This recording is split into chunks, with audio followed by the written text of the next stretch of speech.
দেখেন এখানে ওয়াই এর উপরে স্কোয়ার আছে, তার মানে আমি ওয়াই রেসপেক্ট ডিফারেন্সিয়েশন করবো, বাকি পুরো জিনিসটা জিরো, এটা থাকবে না। তাহলে এখানে থাকবে 2y minus 4 is equal 0, differentiation করলে 0 হবে, এটা 4 হবে। সো ওয়াই ইজ ইকুয়াল আসবে হচ্ছে আমার 2, ওয়াই এর ভ্যালু আমার 2 চলে আসছে, শেষ হবে।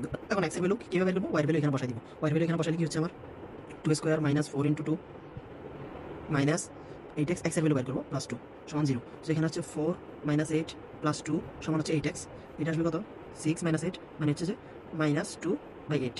তো x 8 x is equal, so x is equal মানে হচ্ছে -1/4। সো এটা আমি বসাই দিই, এটা ক্যালকুলেটর বসান, হাতে কলম করার দরকার নেই, এটাকে দিলে ওয়াই এর ভ্যালু বের করে এটা বসাই নেবেন। সো আমি 6 বিন্দু নির্ণয় করি। সো এটার ক্ষেত্রে আমি কি করব, এক্স এর উপরে স্কয়ার আছে, ওয়াই এর টার্মটা 0। মূল কথা, একটা গুরুত্বপূর্ণ কথা, এখানে যার সাথে ডিমেনশন করবেন, যাকে ডিমেনশন করবেন আর কি, তার সহগটা 1 বানিয়ে দিবেন। যদি এখানে 2 থাকতো সম্পূর্ণ সমীকরণটাকে 2 দিয়ে ভাগ দিয়ে দিবেন যাতে এটা 1 হয়ে যায়। এখানে যদি 4 থাকতো তাহলে এটাকে 4 দিয়ে আমি দেখাই, কারণ এখানে 4 আছে।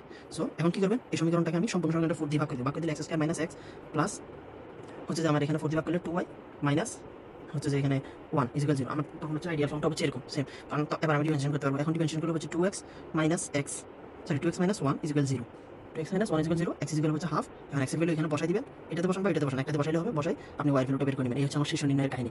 দুইটা কথা, একটা হচ্ছে সহগটা 1 বানিয়ে নেবেন আর এই পাশে ডান পাশে 0 রাখবেন।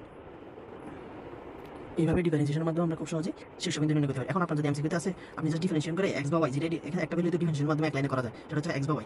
x স্কয়ার থাকলে x একটা হয়, এখানে আপনার অপশন থাকবে, আপনি দেখবেন যে x আর y এর ভ্যালু বের করার পরে যেকোনো একটা অপশন আছে, ধরেন আপনার এই মেথডের ক্ষেত্রে এটার অপশনগুলো ধরেন হচ্ছে যে আমার 1,0